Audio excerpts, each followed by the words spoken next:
us go then, you and I, when the evening is spread out against the sky like a patient etherized upon a table.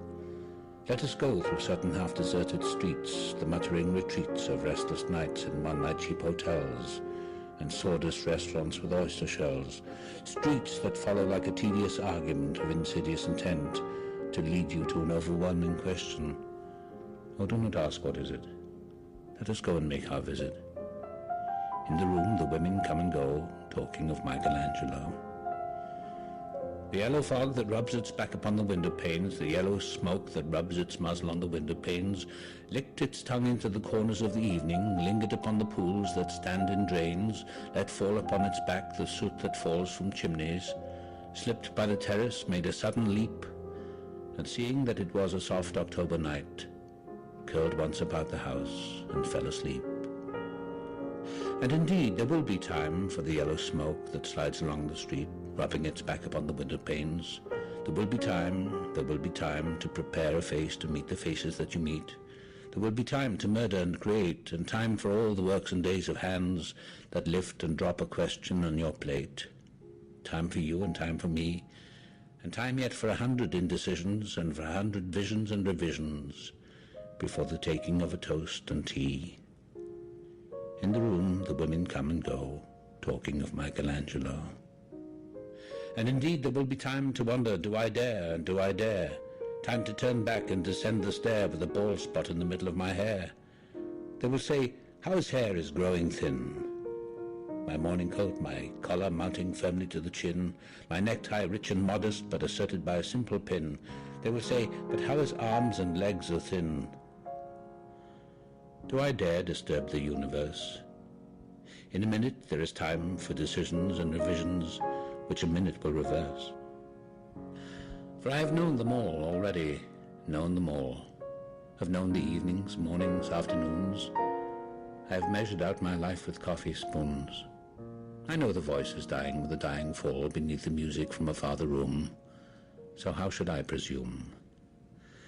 And I have known the eyes already, known them all. The eyes that fix you in a formulated phrase. And when I am formulated, sprawling on a pin, when I am pinned and wriggling on the wall, then how should I begin to spit out all the butt ends of my days and ways?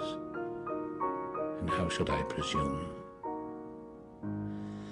And I have known the arms already, known them all, arms that are braceleted and white and bare, but in the lamplight downed with light brown hair. Is it perfume from a dress that makes me so digress? Arms that lie along a table or wrap about a shawl, and should I then presume? And how should I begin? Shall I say I have gone at dusk through narrow streets and watched the smoke that rises from the pipes of lonely men in shirt sleeves leaning out of windows?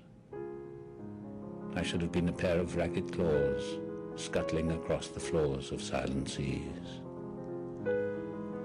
In the afternoon the evening sleeps so peacefully, smoothed by long fingers, asleep, tired, or it malingers, stretched on the floor here beside you and me.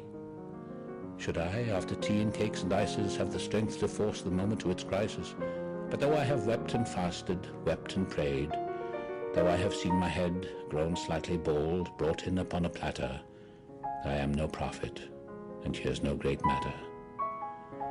I have seen the moment of my greatness flicker, and I have seen the eternal footman hold my coat and snicker, and in short I was afraid. And would it have been worth it after all, after the cups, the marmalade, the tea, among the porcelain, among some talk of you and me? Would it have been worthwhile to have bitten off the matter with a smile, to have squeezed the universe into a ball, to roll it towards some overwhelming question, to say, I am Lazarus come from the dead, come back to tell you all, I shall tell you all? If one, settling a pillow by her head, should say, that is not what I meant at all. That is not it at all. And would it have been worth it after all?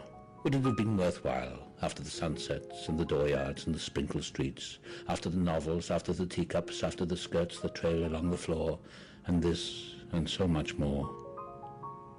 It is impossible to say just what I mean, but as if a magic lantern threw the nerves and patterns on the screen, would it have been worthwhile if one, settling a pillow or throwing off a shawl, and turning toward the window should say, "That is not it at all. That is not what I meant at all." No, I am not Prince Hamlet, nor was meant to be. I'm an attendant lord, one that will do to swell up progress, start a scene or two, advise the prince, no doubt an easy tool, deferential, glad to be of use, politic, cautious and meticulous, full of high sentence, but a bit obtuse. At times, indeed, almost ridiculous, almost at times the fool. I grow old, I grow old. I shall wear the bottoms of my trousers rolled. Shall I part my hair behind? Do I dare to eat a peach? I shall wear white flannel trousers and walk upon the beach. I have heard the mermaids singing each to each. I do not think that they will sing to me. I have seen them riding seaward on the waves, combing the white hair of the waves blown back, when the wind blows the water white and black. We have lingered in the chambers of the sea, by sea-girls wreathed with seaweed red and brown, till human voices wake us, and we drown.